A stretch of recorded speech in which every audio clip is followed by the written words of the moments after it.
Engage. Engage. Energize. Make it so. Make it so. Make it so. All systems. Make it so. All systems operating. Energize. All systems operating. Engage. Engage. Engage. Shields failing. Wow, welcome back, everybody. What's up? To another episode of Trek in the Valley, The Next Generation. As always, I, Adam Ordall Quinnell, am here with my co-host. Hey, everybody, it's Al Hirt. What's up? What's up, indeed, Al? We're just talking about Star Trek The Next Generation in the San Fernando Valley. It has been a weird, overcast, transitional time from spring to summer. We talked about it a little bit last week. Yes. Wink, wink.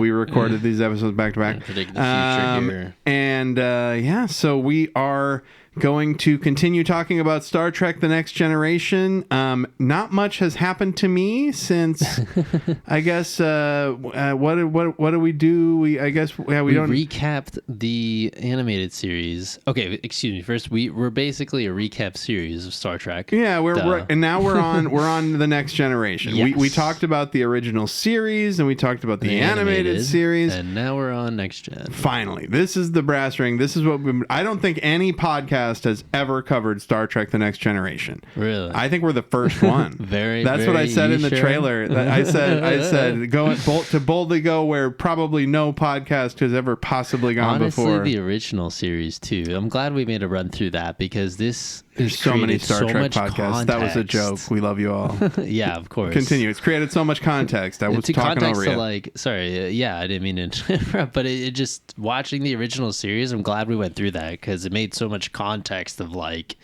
what this show culminated to be and like the movies and the cool shot that you were talking about at the beginning of the last episode of how like Picard's head and stuff. It's like they're already playing with the lights, like just how they did it from the beginning, and it looks like it's being handled with love. They're doing so much with so little. This is the one case where the IP being handed off and given more reins and with someone else, it's worked out.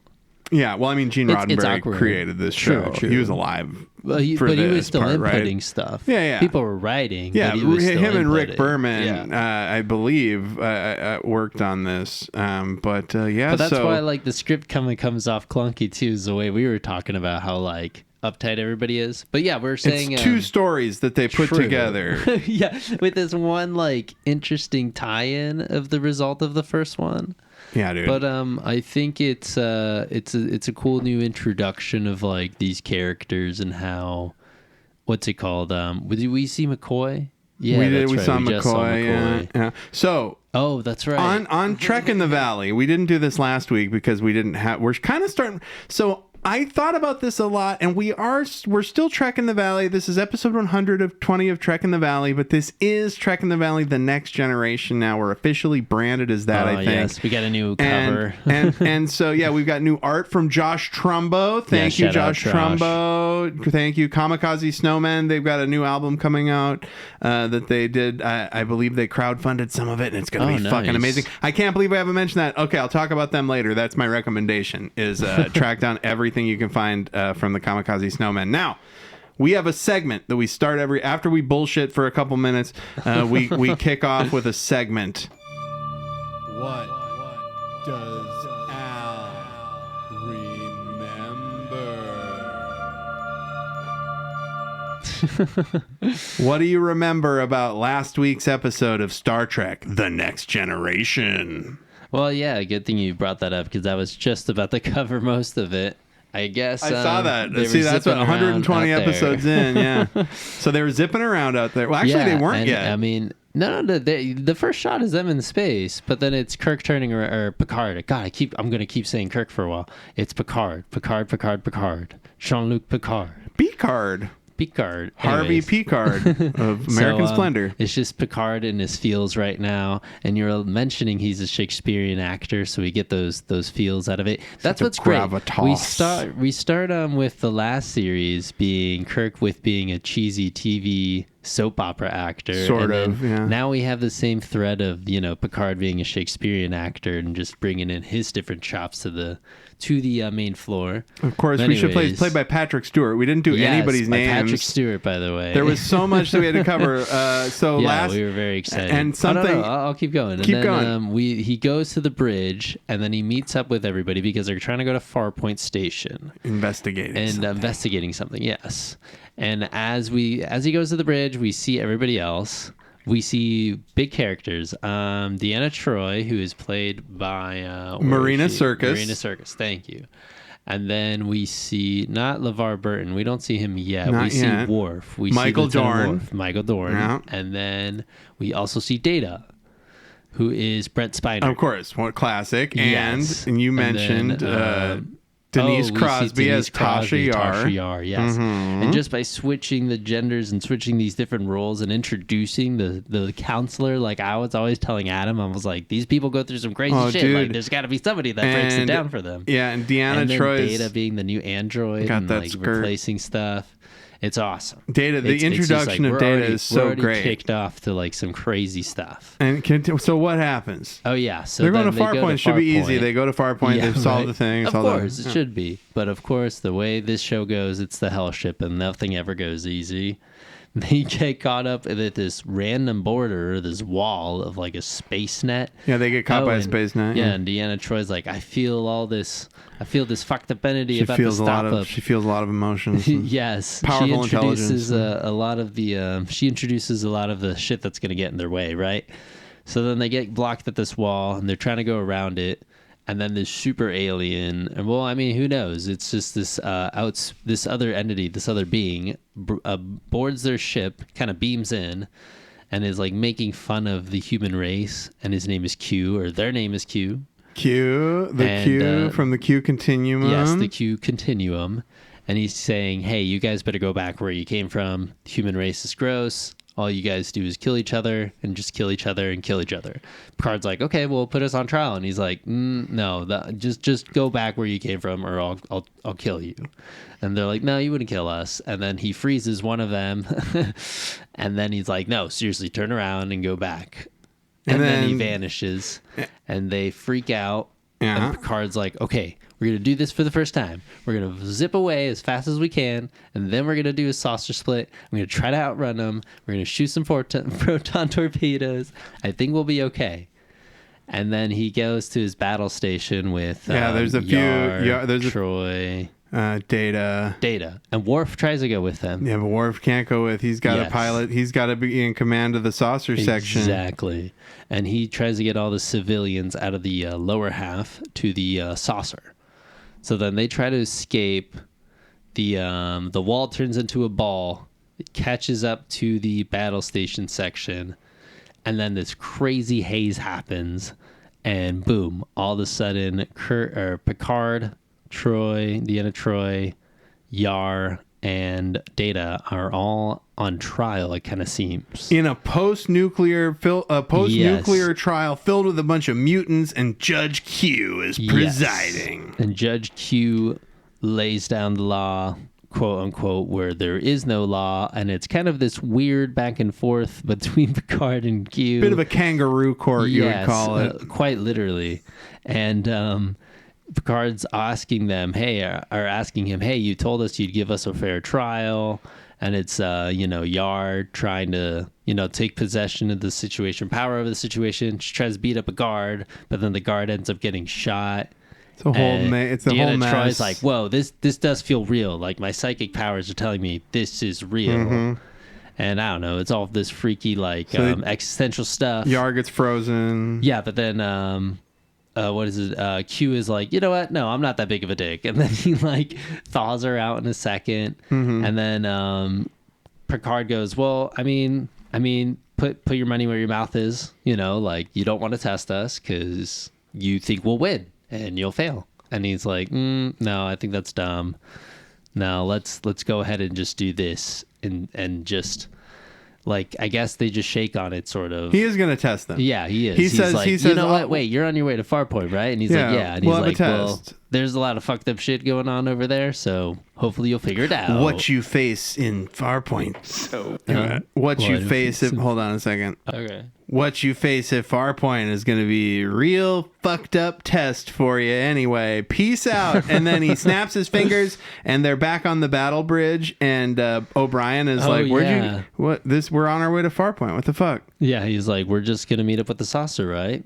Yeah. and Picard's like, yeah, I guess we'll find out. And then then it cuts to the other half of the episode, dude. So hold on. Wait a second. Now that I think about it, so the saucer section came to, but how was Data with McCoy?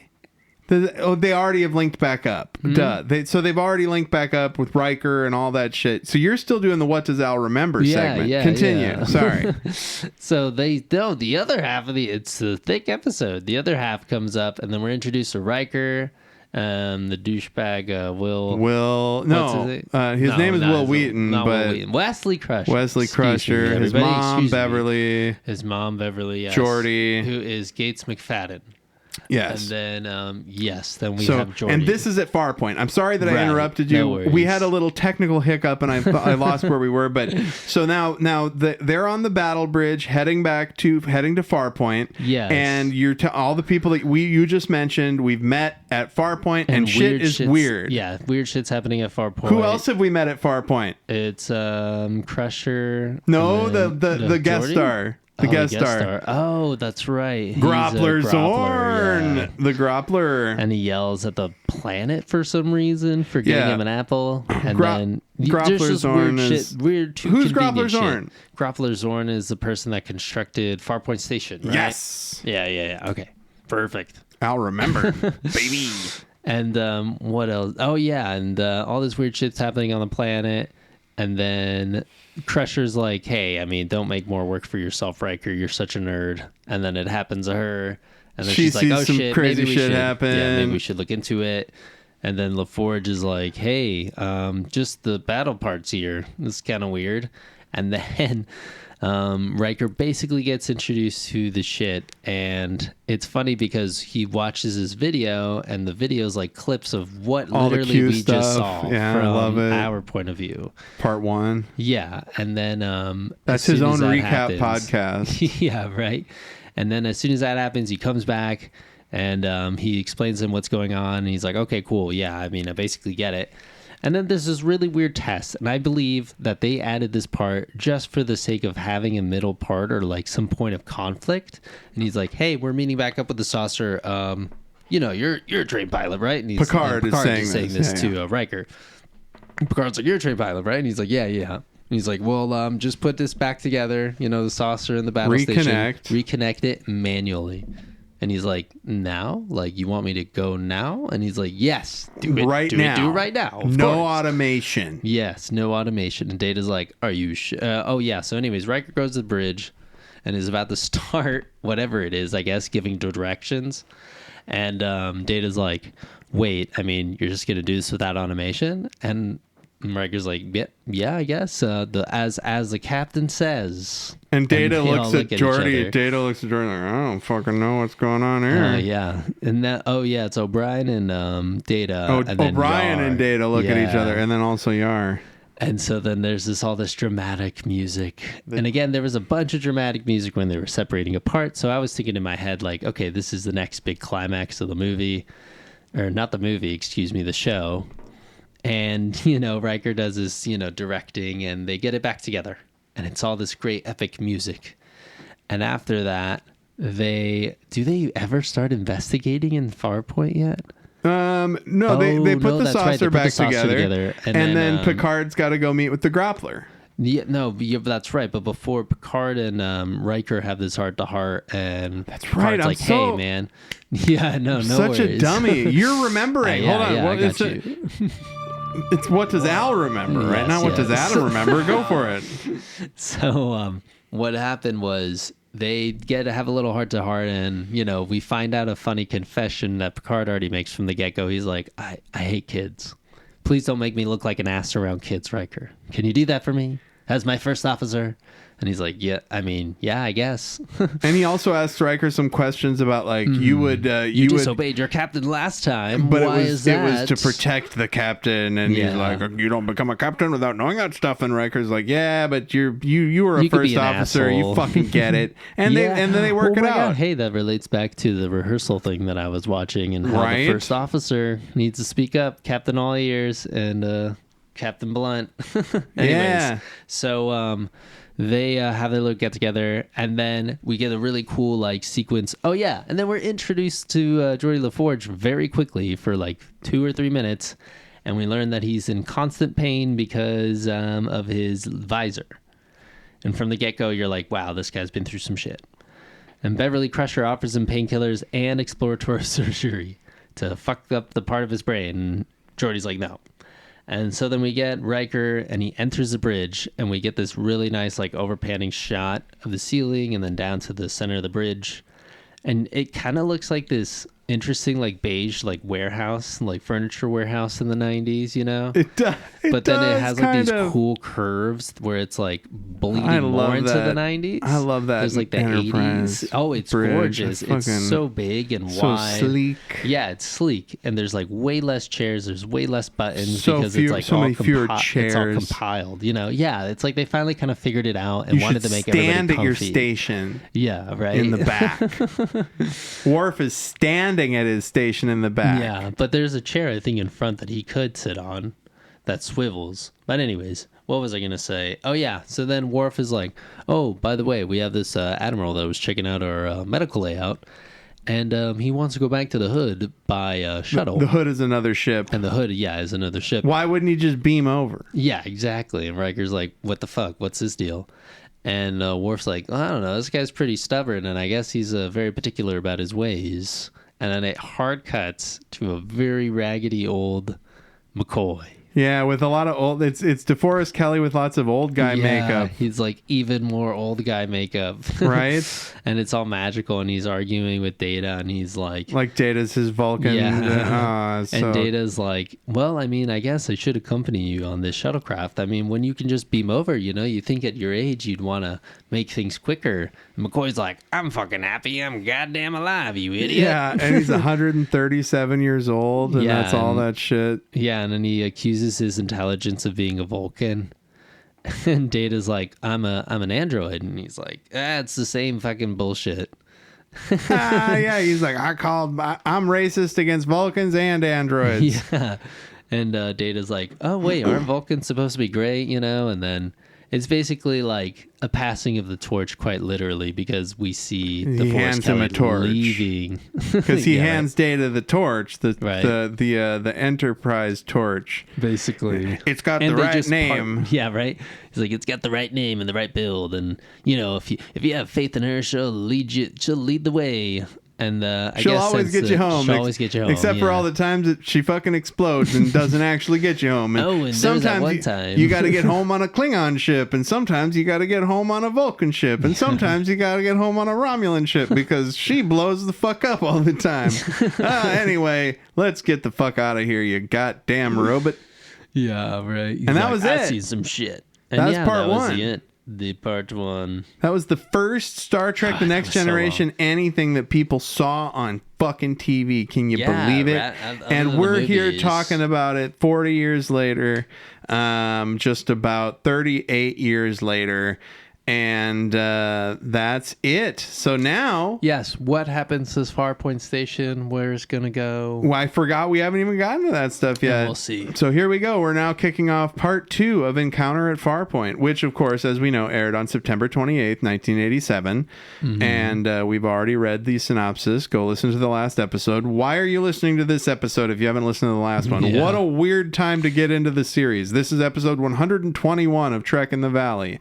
And then... This is great. Q appears on the screen, right? Yes.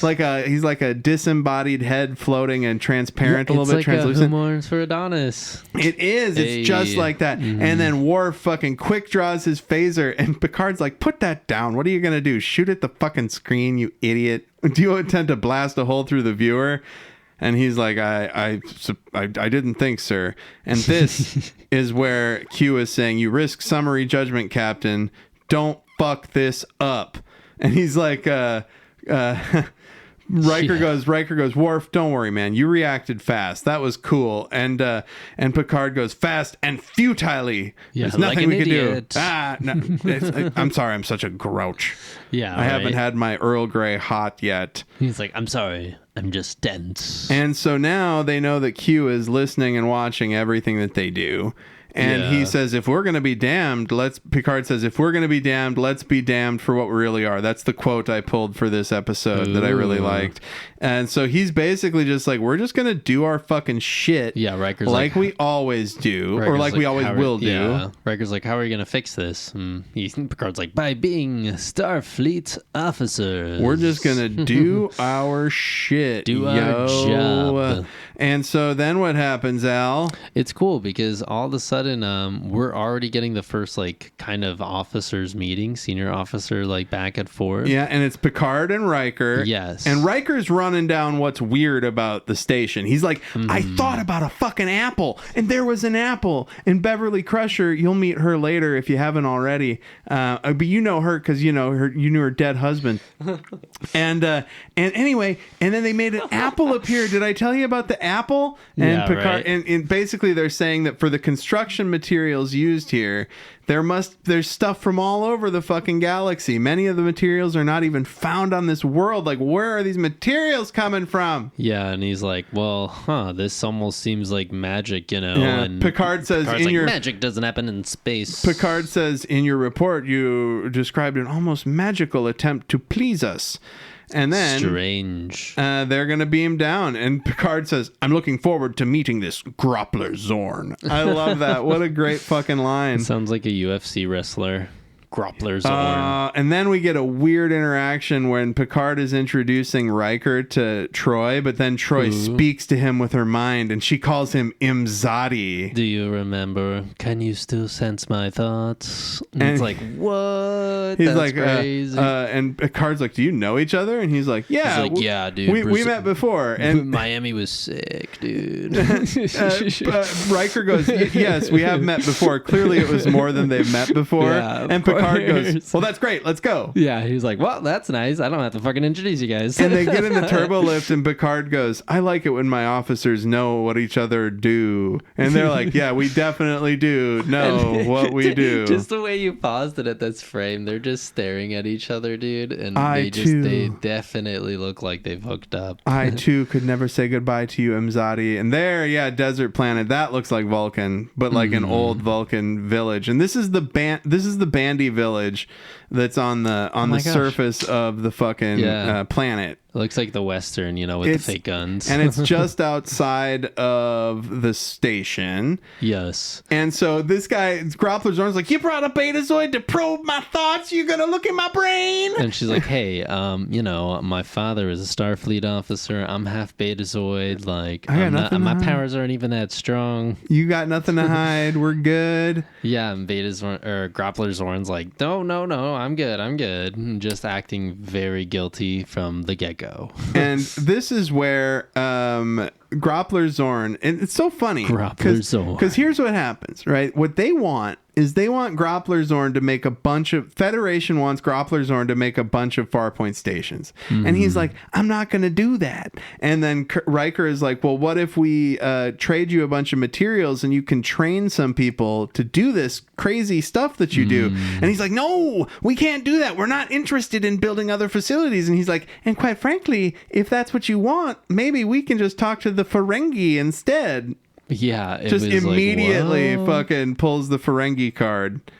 Oh, yeah, a little fun fact. I guess apparently the Ferengi were supposed to be super intimidating. Evil cannibals. Yeah, and then they had to switch that off. Well, yeah, they definitely... Now they're my favorite race of aliens. Oh, dude, we got to watch the... those episodes are amazing. We got to watch the Lower Decks. That's where they go to Ferenginar. It's fucking yes. great. And so Deanna Troi now says that she is sensing crazy emotions. It's not like when she sensed Q.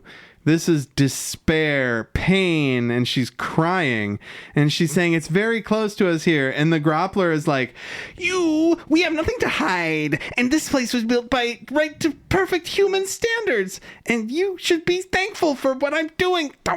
I'm the Groppler. I love this fucking guy, dude. He's so great. Fucking weird. Who plays Groppler Zorn? And Michael Riker, Bell. Riker's like, he was literally calm like maybe 10, 15 hours ago. Yeah, this guy is so fucking weird. Spiraling, right? He's crashing out in real time. And Deanna Troi just felt bad vibes. She's literally the vibe reader.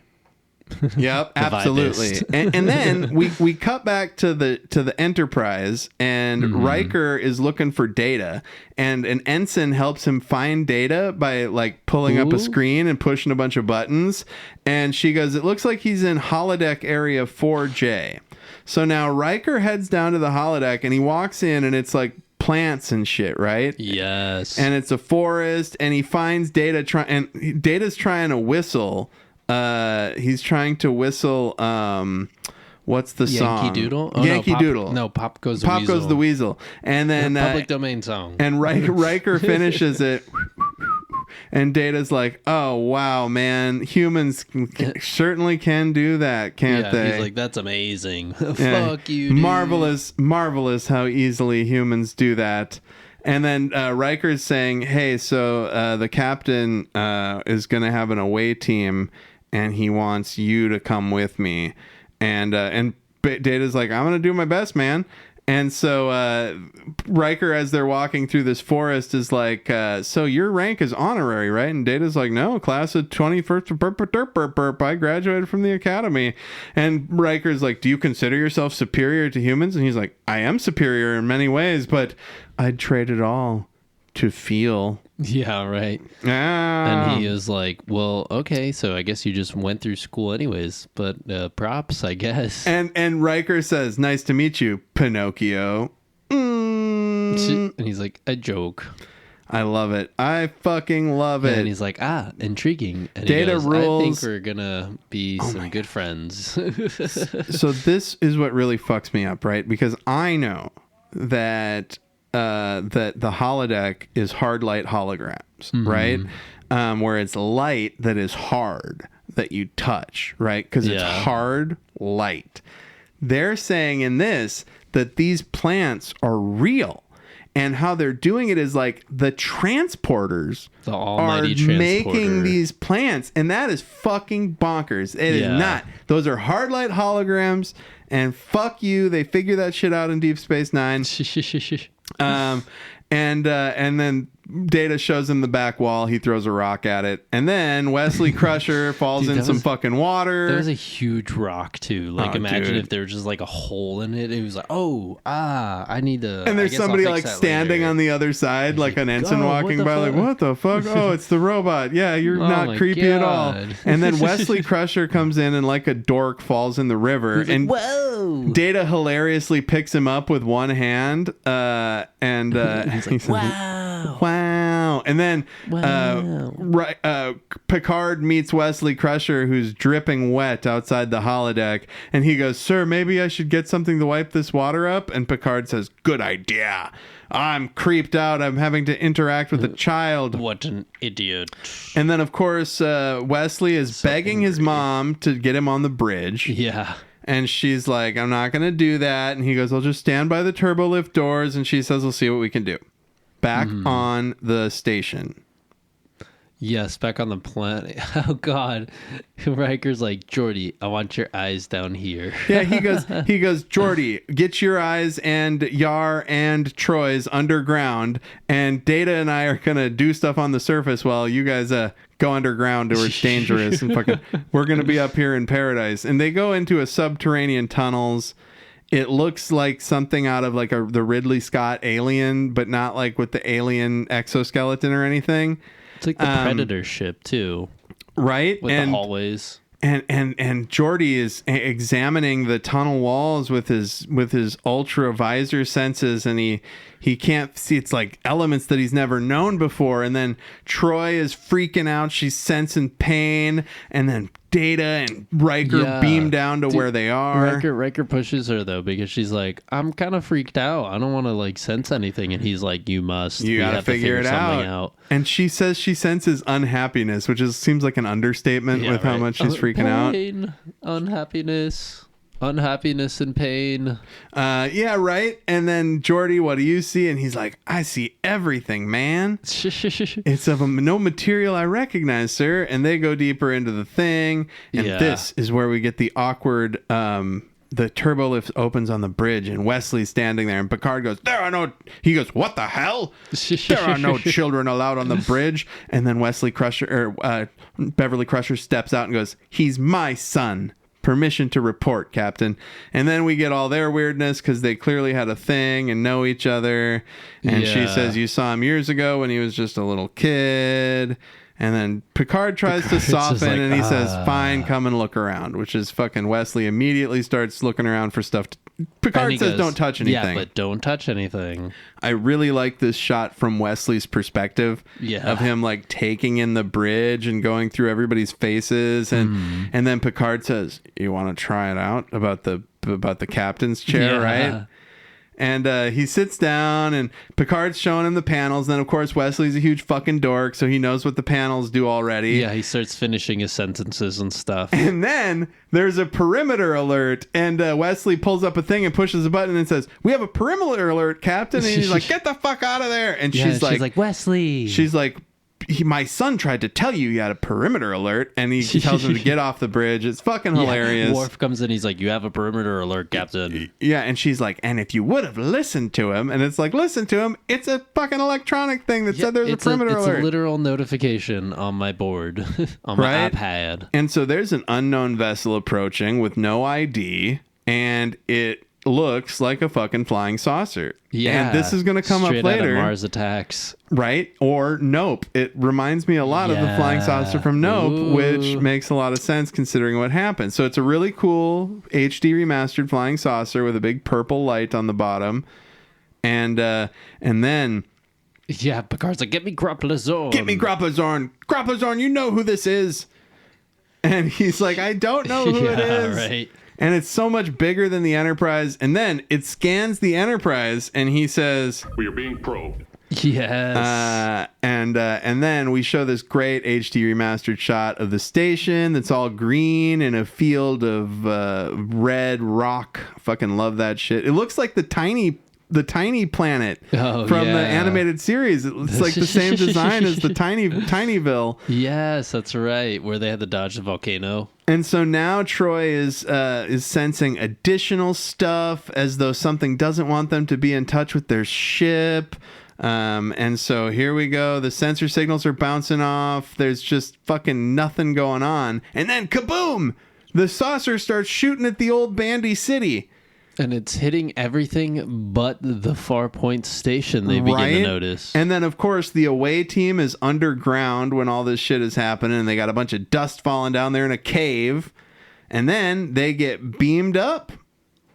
Riker splits them up because Riker and Data, he says, doesn't Riker and Data, they have to talk stick to around. Zorn. Yeah, they got to go find Grappler Zorn. So then he sends Yar and Troy and Geordi back up to the ship.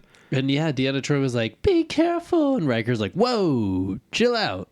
We've got your orders. Starfleet officers. She goes, what if you get hurt? And he goes, you have your orders. Yeah, right. And this is where things get interesting because Grappler Zorn and Picard are really going at it over the comms. Grappler Zorn is like, you have to save us. And he's like, don't you know why that thing is attacking you? And I love this shot of Data and Riker like looking through an arch at the destruction of the Bandy City. It's pretty reminiscent of the original series too. It sure is. I remember so many times when they got to a planet that was all fucked up.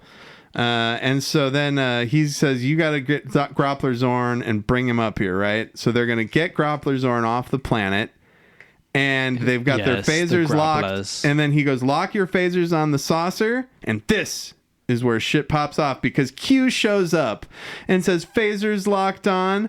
You're just whipping for your guns immediately. And he's like, I knew you were savage assholes. No, actually, no. The reason why he interrupts is because Picard goes, he calls Riker and he's like, hey, I mean, do you want to kind of do a plan that should be technically illegal? Kind of need you to grab Gloppler Zorn, please. Well, that isn't why. It's the he yes, talks. but he appears because of the phasers. Oh, okay. Yeah, because he says because Captain Picard says train phasers on the ship, the saucer, and they say phasers locked on, Captain, and then Q appears, and he says, phasers, so you're just pulling out your guns, and then he says, So, savage life forms never follow even their own rules.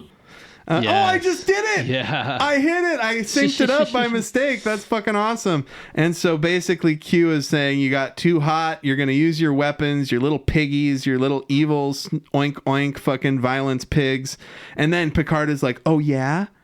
Well, guess what? And Q is like, what? Are you going to tell me that you got people going down there to help the civilians? And then Beverly Crusher is like, we're going down to help the civilians. And Picard is like, see, Q, get the fuck out of our way, dude. We're doing Starfleet shit. And I just fucking love it. And Picard is like, you call us savages and you don't even know it. Those people down there were going to get killed. Yeah, and he's like, why wouldn't you help them out, since you're an all being? That's the Q question. Why don't you do the stuff if you're so fucking all powerful? And that's when Picard says that he's going to put the Enterprise between the saucer and the Bandy City. Oh, yes. And so he's sacrificing. This is going to show Q. Cram this up your fucking craw, Q continuum, you motherfuckers. And then, oh my God, are they dead? Are Riker and Data dead in the opening, in the second fucking episode of the show? They're covered in dust. I love how Data sits up, and he's just like, Data sits up and says, We are being he says, Energize. he says, Most unusual. Most unusual. Captain's logs. Make it. anyway, Data says, I'm fine. He says, all systems operating, and I have it on the board somewhere, but I don't know where. Okay. And so now they're in the Bandy City looking around for Groppler Zorn, and they find him hiding under his desk. Yeah, and Groppler Zorn's being very paranoid. Right? And creepy. We've done nothing wrong. And he goes, then we can learn nothing from you. And then Groppler Zorn He's gets like, wait, beamed don't away. Leave me. Yeah. And then he gets beamed away, and it looks weird. It looks like creepy. a painful beaming. Yeah. It looks like he was like atomized into nothing, you know? Yeah. No, but All it's systems operating. There There it you is. I go. found it. Sorry, continue. no, it's like when he gets dissolved, it's not like they have a really good pain filter, on that transporter. Right? It's like, it seems like it's like, what if beaming hurt? And then now Deanna Troi is sensing something else. Satisfaction. And enormous satisfaction. And Q is like, Beta Zed's getting it. Because she's not human, right? So he thinks she's a little bit more respectable. And then he refers to Captain Picard as a dullard to Troy. Yeah, seriously. It's just about how, like, what is it? He's starting to, what's the word? Q's starting to, like, get himself involved Right? in their mission. Yeah, and it's starting to piss off Picard. And Picard's like, look, either finish us or get the fuck out of here. And he goes, Please temper, stop fucking- temper, mon capitan. I'm merely trying to assist a pitiful species, but perhaps I will leave if Commander Riker provides me with some amusement. And then that's fucking great. Do nothing that he asks. And then he's like, but I do want to go over there. Basically, Q is saying, get Riker over onto that ship and have him poke around, right? Yeah. And so then this is something that I have in my notes that I wanted to talk about. So they're putting together an away team to go to get over on to the the ship. saucer, Yeah. right? And in the middle of this, Picard just like leaves the bridge and goes down to Beverly Crusher's office to apologize for yelling at Wesley. And then he offers to let her have a transfer. And she's like, what? And he goes, well, seeing me all the time, considering I knew your husband, Super it fucked might up. bum you out. And she was like, hey, idiot. If I thought that was going to bother me and I couldn't handle it, I wouldn't have requested this posting. And he's like, you requested this? And she's like, yeah. It's so funny because she's like, do you think I can't do my job? And he's like, no, it might make you uncomfortable. And she's like, fuck you, dude. I requested this. And then I love this. But now your assignment here, I would consider and approve a transfer for you. What a dick. I fucking love it. Seriously. And so there you it's go. again She more requested awkward the posting, interactions. and he apologizes for yelling at Wesley. And then the away team, which is Yar, Troy, Riker, Data. All the new stars are here. Yes. And they're back in the guts of this. Not back. They're in the saucer. And wait, the inside of this saucer, it kind of looks like the tunnels under the not the Bandy City, but under the station. Yeah, it looks like Farpoint Station in the inside. Right, and she's now Troy is sensing anger directed at the Bandy City below. And so I love Deanna Troy's face when she's talking about the anger, intense anger. Yeah, there's no ship's crew, there's no fucking energy source, there's no engine room. What the fuck? And then, what do they find? They find this douchebag. Groppler Zorn, yes. Groppler Zorn just levitating in midair horizontally. And it's like all this purple light around him, and it looks like he's being tortured. You know? He's in horrible just pain. Like, please make it stop, please. What please. did they call it? The aggravator? What did they call the pain thing in the original series that they had on the planet with the called aggravator. it something that the puts thing them in with, like the spinning lights? No, like they give you pain. Anyway. So they zap Groppler Zorn down with their phasers. And this is when the saucer starts charging up. Yeah, and as soon as he's trying to transport them back, Q shows up again. And he's wearing a captain's uniform. And I think he's wearing an admiral's uniform. He's got one more pip. I fucking love it. And he sits in the captain's chair. And he's just being a real dick. And like, what's going on? The conflict is just Q wants to prove these people that these are assholes, or prove that to the humans that they're assholes, and Picard just wants to save his people. Yeah, Picard's like at the end of his rope. He's like, please, just save my people. I'll do whatever you say. And there you go. Then the away team comes back with Groppler Zorn. Yeah, and Q is like, you'll do whatever I say? Yeah, and then Picard says, she said, Picard says, I'll do whatever you say, just let me help my crew. Yes. And then they come back, but then Deanna Troy says, it wasn't Q that saved us. Dun, dun, dun. It was the ship itself. And this is when fucking Q is trying to put his thumb on the scales. Yeah, he's like, save yourself. You gotta attack now. You gotta shoot that thing. You gotta shoot that fucking thing. Who knows what that thing is doing? And Deanna Troy is like, wait, it's kind of alive. I mean, who knows what it is? Like, I think it was like a living, breathing thing that was in it. Yep. And then the Groppler is like, but he was killing my people. You should do something about it. And Q keeps saying, kill them. And then Picard says, look, if you'd actually earn that uniform that you're wearing, man, you'd know that it's the unknown what brings us out here, man. He says, shoot it. We don't know it. We don't know what it is. It's creepy. And not only that, like, you don't want to shoot it if it's alive, but like, what if you shoot it and it fucking explodes and fucks everything up, right? Yeah, seriously. And so he's talking about the tunnels underneath the station are the same as the thing in the ship, and that's when they put it together. Picard says that's the missing element. They found a wounded space alien, and that could transmogrify things, just like the transporter, just like the fucking holodeck that they explained. It all comes together, and then Picard says, "Here's what we're gonna do. We're going to zap an energy beam down there and we're going to feed that thing," because what the Groppler's been doing is he's only been feeding the thing enough to keep it alive and keep it doing what they say, right? And so they're like, we're going to juice it up and really make it fucking, we're going to see what happens, right? And then there we go.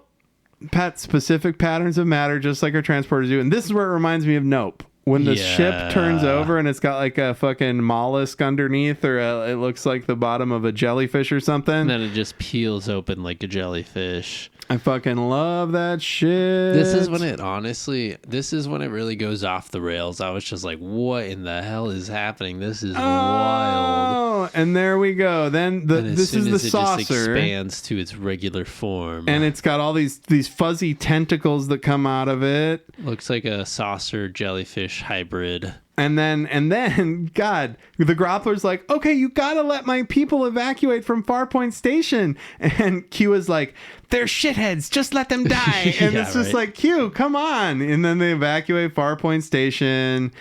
And then this is where Kirk says he's gonna blast it with an energy beam. Yeah, Picard. Yeah. So they blasted the saucer with an energy beam. Yeah, fed it some exactly. energy, They and fed it some then it energy. transformed into its tentacle state. And so then Picard says, just give it everything it can absorb. Give it that energy. Yeah, because Riker was like, I guess we can only assume that it converts energy into matter or whatever. Mm-hmm. Let it absorb whatever it can. Energize. And Q's being a dick, and they shoot the space station with an energy beam, and then the space station, an alien lifts out of it that looks like the saucer alien. And then it gets crazy. The two aliens rise up and they like look at each other and they hold touch hands. tentacles. They hold tentacles. It's like, very aw. cute, and they're definitely practical effects. Yeah, right. Obviously, they're like a puppet in water or something. I absolutely love it. They're different colors. And they're like, oh, it must be its mate or something. That's so Yeah. sweet. It reminded me of the movie with the whales and stuff too. Yeah, Voyage Home. Voyage Home. Yeah, that was wild. Oh, they touch tentacles. Look at that. Oh, it's so sweet. So bizarre. And I love that before this happened, Picard was reading the riot act to the Groppler. He's like, you just took advantage of that being and let it furnish your people with everything and let Yeah. it give us what we wanted. And then you threatened to bring the Ferengi in. And he's like, earlier they made a joke about how the Ferengi would eat them. Yeah. And Picard was like, oh, let's hope that you taste better than the last person that dealt with the Ferengi. Yeah, it's so ridiculous too because the guy, the Groppler Zorn, was like, I swear I'm sorry, the Ferengi thing was a total bluff. Like, just please help me out. Right. And then Deanna Troi is crying, and she says, what's her? I feel love and gratitude. I feel and joy. a feeling of great joy and gratitude. And then she says it again, great joy and gratitude. And that would have been a good way to end it, but then They keep it going. Q basically says, all right, you know, you Yeah. fucking, you're fine. Q's like, okay, so good job. You did all right, I guess. Yeah. And Picard's like, get the fuck out of here. We've passed your little test. And I love this line. He goes, temper, mon capitaine. Yeah, he talks like Gambit. Yeah. And then Q just goes, I'll check in on you from time to time. Goodbye. Just vanishes. Close-ups on everybody on the fucking bridge. Oh, I forgot to mention that after Riker did the saucer connection, it did a Yeah. close-up on everybody's faces. Exactly. And Yar was like, hey. Yeah, and she also everybody's checked like, out his "All butt, like I said. right." Okay. And then we get the captain's log where the agreement for the rebuilding of Farpoint Station has been completed per my instructions. So Picard just dictates how they're What? going to rebuild the station. Like, Yeah. now you got to find a way to do that exact same shit without an alien monster that you're exploiting. We're gonna leave now. Bye. And then Best of luck. And then Riker says, is this the kind of mission that we're going to expect out there? And Picard says, I'm sure most will be much more interesting. And then boom, we gotta kick off with Engage. the engage. Let's see what's out there. Engage. Hey! And then we see the Enterprise, HD remastered Enterprise, zooming out there into the end credits. Zips off. Special guest appearance by DeForest Kelley. That is part 2 of Mystery at, what is it? Encounter Farpoint at Station. Farpoint. Encounter at Farpoint part 1 and 2. All right. The quote for that one that I liked is, if we're going to be damned, let's be damned for what we really are. Oh yeah. So what did you think, Al? What's your, now that we've seen it all, what do you think? It is like a conglomeration of these two really weird like points. The Q aspect is really, really fun. I do like that slightly more than this like adventure kind of funky planet that they meet on and all that. But I think it's it really falters for me, I guess, in the awkward acting sometimes, but I get they're all trying to blend together. And Wesley Crusher's really gonna annoy me. I do know that for sure. And but I'm gonna lean into it. I'm gonna like it. Immediately like Riker. I immediately like Geordi. I'm turning I it really around. Like the Doctor, and then the new people, Yar and Worf and Data. They're all gonna be really dope. And I don't know. I think my favorite I really like the first half, honestly, more than the second. The second, it does kick up, but it just kind of goes off the rails. With, I like all the puppets at the end. Yeah, the puppets at the end is stuff just makes me crack up. It feels like Saturday morning kind of vibes, at the end. It's fucking great. It's a very Star Trek ending of like, oh, it really was just them figuring it out. It isn't anything harmful. And it's one literal conversation that could have just solved everything. It's wild. How many stories have they solved by just feeding an alien a little energy, like talking it out, and like it's not a harmful thing, it's not something scary, it's like, oh, I'm just an alien that happened to do this and be here, my bad. That's like a lot of these episodes. But the Q thing's way scarier, and I feel like everybody's kind of put it to the side, and Picard's like, well, that was cool, let's keep going. And, well, they have to. What are they going to do? Go back? That's the funny thing. It's not like they have to, now that they've done this crazy shit. They're gonna keep getting tested, right? It's not like they've done this crazy shit, so now they go back and report to Starfleet. Yeah, right. No, they just send Starfleet a type beam, and then they fucking go. They put in the report. I love that, man. So how many how many tentacle saucer aliens of 5, 1 through 5? What do you give it? Tentacle saucer aliens. This sets the tone for the whole rest of our ratings. I don't know. For the season, dude. Well, actually, yeah, I would say this is probably like the most middle of the road episode. I guess the Forrest Kelly's special appearance kind of boosts it up. I would say 3 and a quarter. So I said 3.5. So you said 3 1/4 saucer alien tentacles, furry tentacle alien saucers. Yeah. I say 3.5, but it's only because they're figuring shit out, and it's a little wooden. And the other part where Picard's just like, "Hey, do it manually." It's like, okay. I mean, they clearly needed some conflict there. So I like that him and Riker feeling each other out. I just want to set the bar low and say this is a 3.5. Because I know where it's going. Yeah. I know what a 5 is going to be. I have the 5 episodes in my memory, kind of, or the 4.5. Yeah. So, like, I look forward to those. But yeah, so I'm going to say this is a 3.5. And saying that, I really liked it. I think that LeVar Burton is fucking awesome. And just the idea that Geordi is like this tortured guy that's always in pain from this thing. Yeah, so that he can achieve engineering greatness. I fucking love it. I want to see his friendship with with Data, grow and all that too. That's gonna be great. Data's friendships with everybody. Data's friendship with Yar. Hello. And so that is the end of our discussion of Encounter at Farpoint, parts 1 and 2, the Star Trek: The Next Generation pilot special presentation. And so now we're going to go, we've got time for one last segment. Captain, Adam and Al are recommending things. I repeat, Adam and Al are recommending things. What do you got for us this time, Al? I've been just starting this new show with Seth Rogen. It's The Studio. Oh, somebody recommended that very highly to me. But it's cut like Uncut Gems. So there's like a lot of like, oh my God, I got to do this. I got to decide this. Oh man, is this person going to be there? Oh, I did this. And it's exciting. Stressful. And it's fun. It is very stressful though. That would be my one thing. We're about halfway through the season. Okay. It is modern day.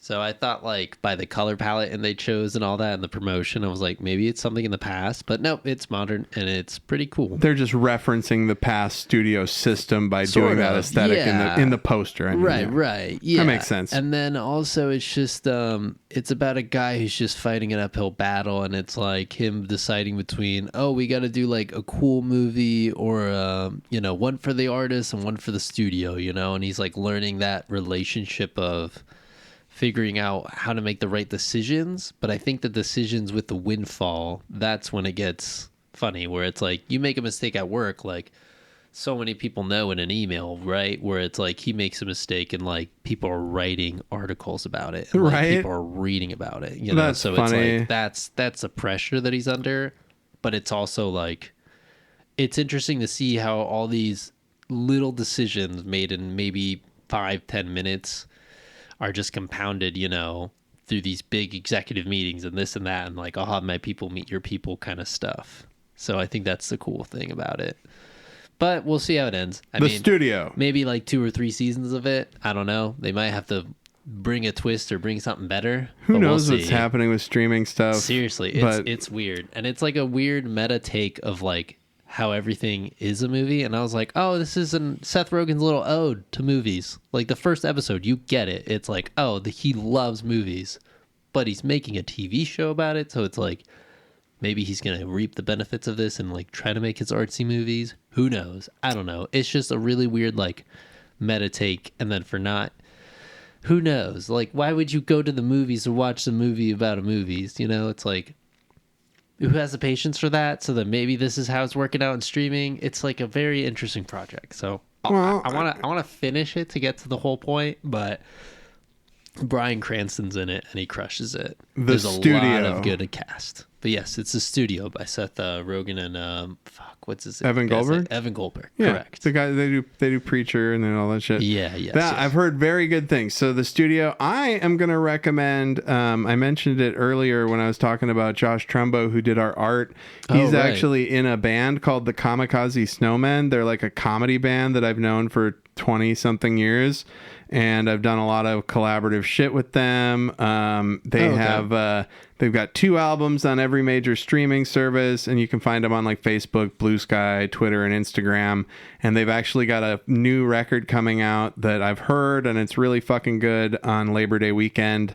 Yeah, check it out. The Kamikaze Snowmen. I actually directed a music video for those guys many years ago, and you can find they've got a music video on YouTube called "The Bones of a Song." It's fucking great. I love it. It's so good, and it's really like not just funny. It'll tug at your heartstrings as well. And yeah, so check out the Kamikaze Snowmen. All right, and that's it. Yeah, we did it. We did it. We talked about Encounter at Farpoint Station. We're so much looking forward to talking about every other episode of Star Trek The Next Generation with y'all listening and some more people. Tell your friends. But that's it. Come back next week when we're going to be talking about The Naked Now. The Naked Now? It's a reference to The Naked Time, that original series episode. So next week we're talking about The Naked Now. Do everything in the bumper, watch The Studio, listen to the Kamikaze Snowmen, and just come in and check in with us next week. Thank you. Peace. Bye. 121. Trek in the Valley is brought to you by Adam Ordall-Quinnell and Al Hirt. The theme was produced by Al. The episodes are engineered by Adam. You can email the podcast at trekinthevalley@gmail.com, or you can search for us on Bluesky and Facebook as Trek in the Valley and follow us over there. Please be sure to like, subscribe, rate, review, whatever you do on your podcast apps. It really helps us out. And never forget, always explore strange new fucking worlds.